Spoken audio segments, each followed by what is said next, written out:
भूतों की हकीकत। भूत, ये शब्द किसी किसी के रोम रोम को थर्रा देती है तो कोई कोई इसे ध्यान तक नहीं देते। मैं तो भूत सुनते ही मेरा दिमाग खाली हो जाता है। दिल एक और बार अच्छे से उस शब्द को सुनने के लिए धड़कना बंद सी कर देता है।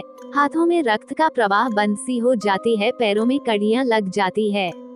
उस भयानक स्थितियों से न जाने मैं कितनी बार गुजरी हूँ। जब हमारी स्कूल में कुछ दोस्त अक्सर भूतों की कहानियों की पूरी पुस्तकालय का मेला लगा देते थे।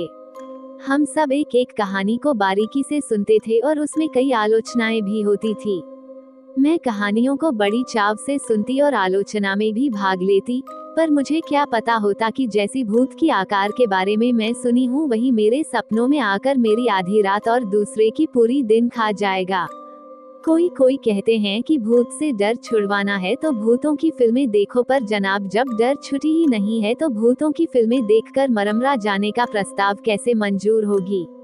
वैसे भी भूतों की आबादी आजकल इंसानों से ज्यादा बढ़ती जा रही है। पर क्या आपने कभी सोचा है कि भूत होते कौन है? क्या आपने कभी उनके चारों ओर होने का महसूस किया है? हाँ, हमने भूतों को देखा हुआ है, बस पहचान नहीं पाते। निर्भया जैसे लड़कियों के साथ जबरदस्ती करने वाले वो 5 लोगों की याद की जाए तो मैं उन्हें भूतों का पद देने से जरा सा भी पीछे नहीं हटूंगी। उनको दूसरों की नहीं सही, उनको अपने परिवार वालों की भी फिक्र नहीं हुई कि वह ऐसा करने पर उनके परिवार को इस बहुरूपी समाज से न जाने कितने अपमान सहने होंगे। निर्भया, हाथरस की नाबालिका और उनके जैसे कई कन्याओं के साथ यह अन्याय होता है। कुछ वहीं पर जान गंवा देती हैं तो कुछ समाज से लड़ते लड़ते जीवन की सारी सुखों का बलिदान दे देते हैं। क्या इन लोगों को यह अपरिवर्तनीय अपराध करते समय एक बार भी अपनी पत्नी, अपनी बेटी, अपनी अम्मी या अपनी बहनों की याद नहीं आता? क्या एक बार भी उनका आत्मविश्वास और अंतरात्मा डगमगाता नहीं? क्या सच में एक बार भी इनका दिल इन्हें धिक्कार के एक शब्द तक नहीं कहता?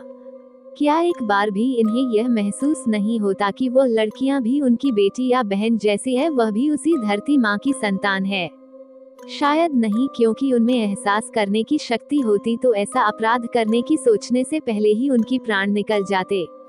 मूर्ख या राक्षस का स्थान तो इन्हें दिया नहीं जा सकता, क्योंकि कंस जैसा मूर्ख जो लोभ में अंधे होते हैं उन्हें तो कुछ दिखता ही नहीं, और रावण जैसा राक्षस तो सीता मैया को एक बार हाथ तक नहीं लगाया था।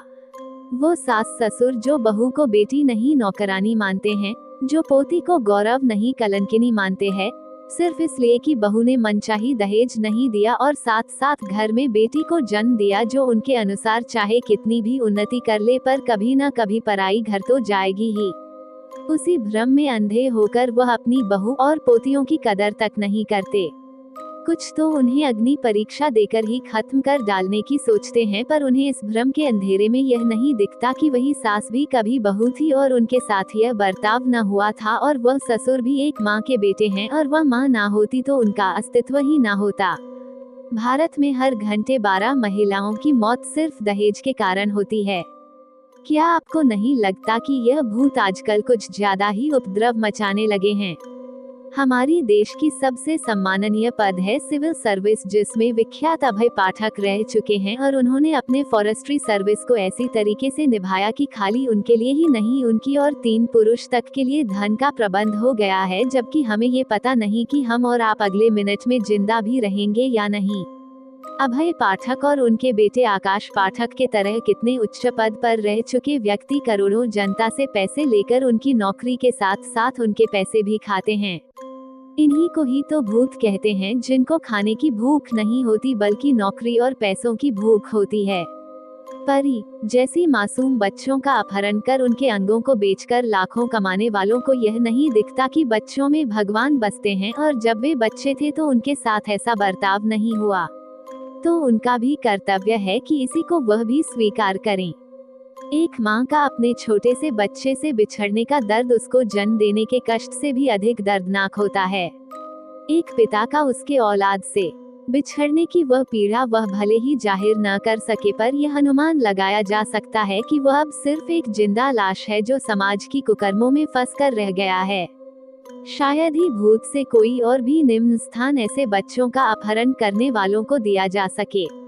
फिर आते हैं सबसे चतुर भूत, जो न जाने कहां से हिंदू, मुस्लिम, जैन, बुद्धिज्म और क्रिश्चियन जैसे धर्मों का आविष्कार से लेकर उन्हें भी ब्राह्मण, क्षत्रिय, वैश्य और शूद्र जैसे जातियों का नामों का निर्माण करके फिर खुद ही उनमें उलझ गए और जब निकलने का रास्ता ना दिखा तो वही झगड़ते रहे और दूसरों को भी भटका दिए।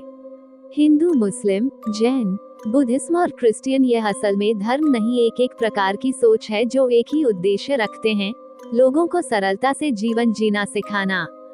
कहाँ लिखा है कि राम रहीम के नहीं हो सकते और रहीम सिर्फ अल्लाह को ही पूजा कर सकते हैं। जाति प्रथा के अनुसार मैं एक ब्राह्मण घर में जन्म लेने के कारण मैं भी एक ब्राह्मण हूँ, ऐसा पूरी दुनिया कहती है पर मैं नहीं। मुझे कभी इस बात का गर्व नहीं हुआ कि मैं ब्राह्मण हूँ, सबसे ऊंची जात से जिसने इस युग में अपना रूप दानव स्वरूप बना दिया है। सारथी बाबा, आसाराम बापू और राधे माँ जैसे कई माताओं और बाबाओं की वजह से सारी लोग आज इसी जाति प्रथा में उलझ कर रह गए हैं। असल में ब्राह्मण जाति भगवान तक के मंजिल का एक वादा है। अगर आप भी एक बार गौर से सोचे तो क्या वह इंसान या वह जात जो अपने को भगवान का अवतार कहते हैं, खुद को उनका भक्त कहते हैं और भगवान का हर एक आदेश मानते हैं, कभी भी भगवान की नीतियों के खिलाफ जाकर समाज में ऐसी असमानता का निर्माण करेंगे? गौर से सोचें, कोई माने या ना माने ये तो ऐसे भूत हैं जो लोगों को ही भूतिया बना देते हैं। यही सभी तो भूत होते हैं जो हमारे चारों ओर होते हैं, बस हम उन्हें पहचान नहीं पाते। यदि ये कहानी आपको पसंद आई हो तो अपने दोस्तों और अन्य लोगों के साथ शेयर जरूर करिएगा।